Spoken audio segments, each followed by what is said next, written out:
नमस्कार दोस्तों। तो आज की कहानी शुरू करते हैं। आज की मेरी कहानी का शीर्षक है कीमती समय और सच्चाई की जीत। तो ज़्यादा टाइम वेस्ट ना करते हुए आज की कहानी शुरू करते हैं। तो बने रहिए मेरे साथ, कहानी शुरू करते हैं। कहानी का शीर्षक है सच्चाई की जीत और कीमती समय। ज़्यादा लंबी कहानी नहीं है, सिर्फ 1 मिनट की कहानी है। तो आप लोग ध्यान से सुनिए, आपको अच्छी लगेगी। बहुत समय पहले की बात है। एक गांव में रामू नाम का एक लकड़हारा रहता था। वह बहुत ही गरीब था, लेकिन उतना ही ईमानदार और परिश्रमी भी था।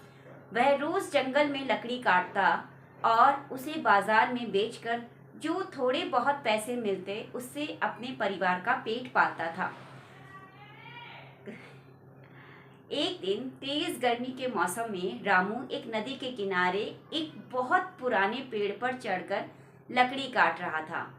मेहनत करते करते उससे बहुत पसीना आ रहा था और वह थक भी गया था।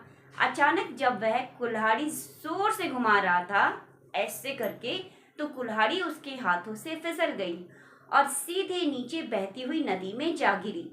रामू तुरंत पेड़ से नीचे उतरा और अपनी कुल्हाड़ी ढूंढने लगा, लेकिन नदी बहुत गहरी थी। वह जोर जोर से रोने लगा, हे भगवान, अब मैं क्या करूंगा? मेरे पास तो दूसरी कुल्हाड़ी खरीदने के लिए पैसे भी नहीं हैं।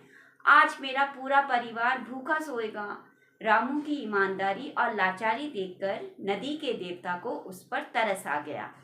नदी से एक तेज रोशनी निकली और जल देवता प्रकट हुए। उन्होंने रामू से पूछा, बेटा, तुम क्यों रो रहे हो? रामू ने कांपते हुए अपनी सारी कहानी सुनाई। जल देवता ने कहा, चिंता मत करो, मैं तुम्हारी कुल्हाड़ी निकाल देता हूँ। जल देवता ने नदी में गोता लगाया और बाहर निकले तो उनके हाथ में एक सोने की कुल्हाड़ी थी।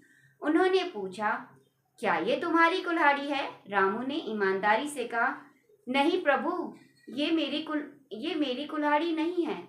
जल देवता ने फिर से गोता लगाया और इस बार चांदी की कुल्हाड़ी लेकर निकले। रामू ने फिर कहा, नहीं नहीं, ये भी मेरी नहीं है।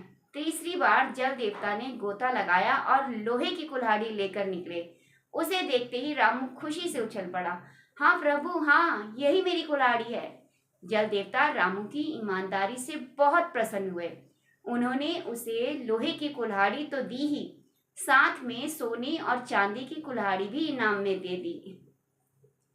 रामू अमीर हो गया, लेकिन उसने ईमानदारी नहीं छोड़ी। अब कहानी का दूसरा पार्ट आता है कि समय का महत्व।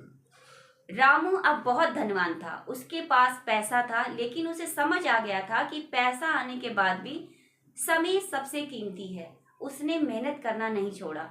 उसने गांव में एक धर्मशाला बनवाई और बच्चों की पढ़ाई के लिए एक छोटी सी पाठशाला भी खोली। एक दिन गांव के कुछ लोग रामू के पास आए और बोले, रामू, अब तो तुम्हारे पास बहुत धन है। अब अब आप काम क्यों करते हो? आराम करो। रामू ने मुस्कुरा कर कहा, भाई, धन तो आज है कल नहीं, लेकिन जो समय एक बार चला जाता है वह वापस नहीं आता। अगर मैं आज समय बर्बाद करूंगा तो कल भगवान मुझे फिर से मुसीबत में डाल देंगे। ईमानदारी और समय का सही इस्तेमाल ही असली संपत्ति है। रामू की ये बात सुनकर गांव वालों को समझ आ गया कि सफलता का रहस्य सिर्फ धन नहीं, बल्कि ईमानदारी, मेहनत और समय का सही उपयोग है। इस कहानी से आपको क्या सीख मिलती है? The moral of the story, कहानी से हमें सीख मिलती है कि ईमानदारी सबसे अच्छी नीति है। Honesty is the best policy. सच्चाई का फल हमेशा मीठा होता है। तो आपको ये मेरी कहानी कैसी लगी मुझे कमेंट करके ज़रूर बताइए, और मेरी अगली कहानी के लिए वेट करिए। मैं कल फिर आती हूँ एक नई कहानी के साथ, और उम्मीद करती हूँ कि आपको मेरी कहानी अच्छी लगी होगी। कहानी को पूरा सुनिएगा और अपनी राय कमेंट बॉक्स में ज़रूर डालिएगा कि आपको मेरे द्वारा सुनाई गई कहानियाँ कैसी लगती हैं। और अगली कहानी तक का मेरा इंतज़ार करिए। मिलते हैं कल एक नई कहानी के साथ।